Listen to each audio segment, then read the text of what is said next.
समुद्र के किनारे मछुआरों की भीड़ लगी थी। सभी मछुआरे मारो मारो चिल्ला रहे थे। तभी अर्जुन नाम का मछुआरा वहां आता है। हटो हटो यहाँ से हटो। अरे अर्जुन भैया, ये जलपरी है। नहीं मारेंगे तो ये हम लोग को खा लेगी। अरे हाँ अर्जुन भैया, इसे मारकर इसके शरीर पर कितने सारे हीरे मोती लगे हैं, वो सब निकाल अरे लीजिए। हाँ अर्जुन भैया, बहुत महंगे बिकेंगे। असली हीरे मोती से सजी है। मुझे छोड़ दो, मुझे जाने दो, मुझे मत मारो।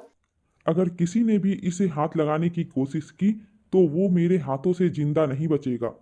दम है तो इसे हाथ लगाकर दिखाओ। ओए, तू इसकी तरफदारी क्यों कर रहा है?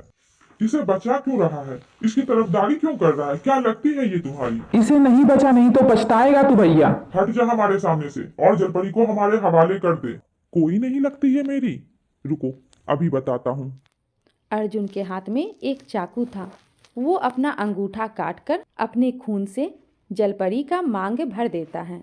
ये लो, अब ये मेरी पत्नी है और मैं इसका पति हूँ। इसकी रक्षा करना मेरा फर्ज है। अब इसे हाथ लगाने की कोशिश भी मत करना। अब मेरे आगे से हट जाओ। अर्जुन जलपरी को गोद में उठाता है और घर लेके चला आता है। और बाकी मछुआरा आगे बोलने की कुछ हिम्मत नहीं करता। जलपरी के शरीर में बहुत सारी चोटें लगी थी। अर्जुन उसके चोटे पर लेप लगाता है। तभी अर्जुन की माँ मंदिर से आ जाती है। एक जलपरी को अपने घर में देख वो घबरा जाती है। हे भगवान, तू इसे अपनी पत्नी बनाकर घर ले आया। तू जानता भी है ये जलपरी है, इंसान नहीं जानवर है। अभी के अभी यहाँ से इसको ले जा और समुद्र में फेंका, नहीं तो। माँ, उस समय मछुआरों से बचाने के लिए मैं इसकी मांग में सिंदूर भर दिया, पर मैं अभी इसे नहीं छोड़ सकता। इसके जख्म ताजा हैं। इसे थोड़ा ठीक तो होने दो, फिर इसे सब मछुआरों से बचाकर इसे समुद्र में डाल आऊंगा। अर्जुन की बात सुनकर उसकी माँ चुप हो जाती है और अर्जुन घर से बाहर चला जाता है।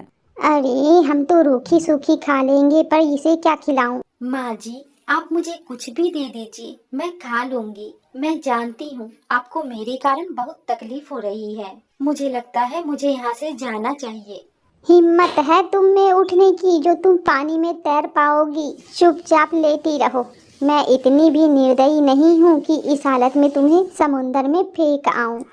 ये लो, रोटी खा लो। हम तो तुम्हें पूरी पकवान खिला नहीं सकते, हमारे घर में रूखा सूखा ही बनता है। तभी अर्जुन भी वहाँ आ जाता है। अरे अर्जुन बेटा, तू आ गया।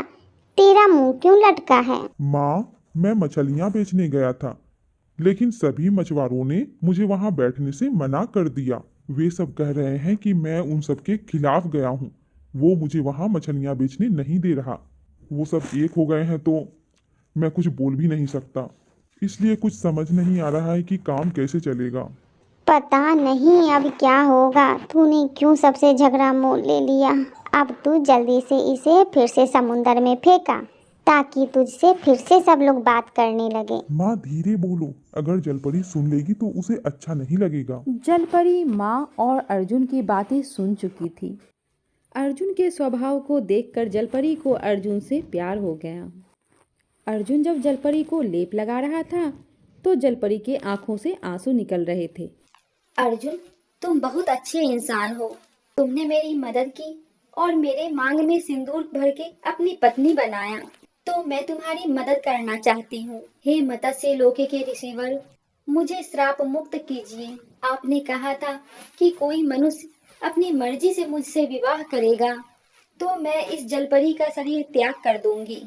मुझे इस शरीर से मुक्ति दीजिए। मैं वापस अपने मनुष्य रूप में आना चाहती हूँ। जलपरी आंख बंद करके मत्स्य लोक के रिसीवर को याद करती है। तभी वहाँ रिसीवर प्रकट हो जाते हैं।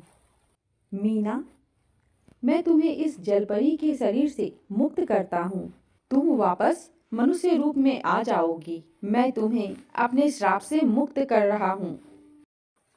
और फिर रिसीवर वहाँ से चले जाते हैं। अर्जुन और उसकी माँ ये सब देखकर चौंक रहे थे। अचानक जलपरी मनुष्य रूप में आने लगी और जितने भी हीरे मोती उसके शरीर पर लगे थे वो सब टूटकर जमीन पर गिरने लगे। जलपरी बहुत ही सुंदर लड़की के रूप में आ जाती है। तुम कौन हो और ये सब क्या है? तुम तुम तो कोई जादुई जल परी हो। तुम तो देखते ही देखते लड़की में बदल गई। ये क्या जादू है? घबराइए नहीं, ये सच है। मैं जादू से जलपरी बन गई थी। मेरा नाम मीना है। मैं अपने माता पिता के साथ पास के गांव में रहती हूँ। मेरे पिता भी तुम्हारे तरह गरीब मछुआरे हैं। एक दिन पिताजी की तबीयत ठीक नहीं थी, तो मैं उनकी जगह मछली पकड़ने समुद्र में चली गई थी। नाव में मछली पकड़ते समय मुझे लगा कि मेरे जाल में कोई बड़ी मछली आ गई है, लेकिन वो मछली नहीं, कोई जलपरी थी। उस जलपरी ने मुझे छोड़ने की बहुत प्रार्थना की, लेकिन मैंने उन्हें नहीं छोड़ा। मैं उसको अपने साथ गांव ले जाने वाली थी कि तभी वहां मत्स्य लोक के रिसीवर प्रकट हो गए और उन्होंने जलपरी को जाल से छुड़ा लिया और मुझे श्राप दे दिया कि जिस तरह मैंने एक निर्दोष जलपरी को परेशान किया है, इस तरह मेरे साथ भी ऐसा ही होगा। तब मैं रोने लगी। नहीं नहीं, मुझे ऐसा श्राप मत दो।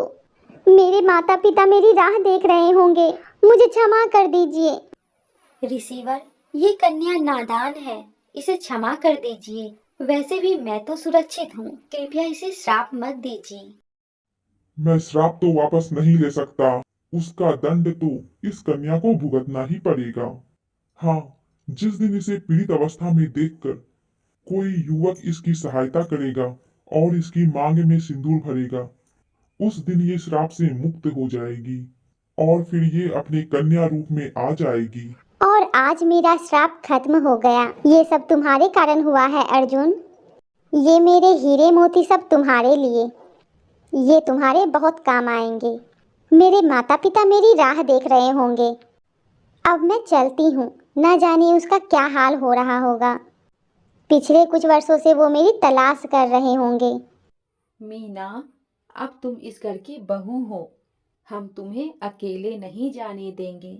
हम खुद तुम्हारे साथ तुम्हारे माता पिता के घर चलेंगे। माँ जी, आपने मुझे बहू कहा?